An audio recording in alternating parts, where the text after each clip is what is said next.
আপনি যদি মনে করেন আপনার জীবনটা অনেক বড়, অনেক দিন বাঁচবেন, তাহলে কোনো বন্ধু আপনার ভিতরে এখনো মনুষ্যত্ব যে জিনিসগুলো এগুলো মানে জাগছে না। কেন কি কথাটা কইতেছি? কারণ জীবন বেশি দিনের না, অল্প দিনের।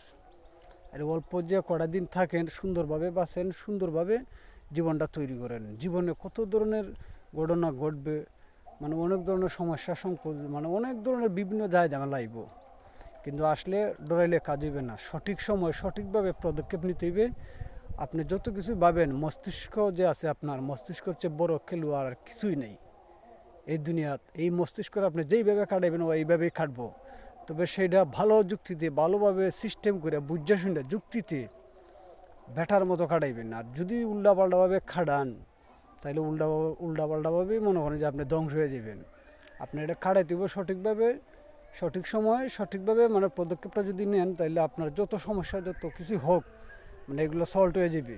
কারণ আপনারা এখন যারা দূর করে মনে করেন যে শান্তি পাইতেছে, পিছন দিয়ে গালাগালি করতেছে বা পিছন দিয়ে অনেক কিছু সমালোচনা করতেছে, কারণ ওইটার ওর মুখে থাকবে। কিন্তু আপনারা মনে করেন যে আপনি যদি কোনো কারণে মানে দূর হয়ে যান বা একটু কষ্ট পাইলেন, ওটা কিন্তু উপরে বেড়া দেখবে যে কে লেগে আপনি কষ্ট পাইছেন, কে লেগে আপনি দুঃখ পাইছেন। যাই হোক, পিছন দিয়ে কালা কি কইতেছে ওইটা চিন্তা ভাবনা না করে আপনি এক কদম করে আগে বাইরে যান, তাহলে ভবিষ্যৎ আপনার সুন্দর হইবে। আশা করি কথাটা বুঝছেন। যাই কিছু করেন সঠিক পদক্ষেপে, মানে মস্তিষ্কটা লাগান, তাহলে আপনি সঠিকভাবে চলতে পারবেন, সঠিকভাবে বুঝতে পারবেন। সমস্যা ভাই মানুষের জীবনে সাধারণ একটা, মানে এটা বিপদ সংকেত। তবে এই বিপদ সংকেত না দিলে আপনি আসল মানুষ চিনতে পারবেন না, বুঝতে পারবেন না। এটাই বাস্তব, এটাই সত্য। সমস্যা যেহেতু আইসে, এটা একটা পরীক্ষা। ওই পরীক্ষায় আপনার পাশ হইতে হবে। যদি পাশ না হইতেন তাহলে আপনি একজন মানুষ হইতে পারলেন না।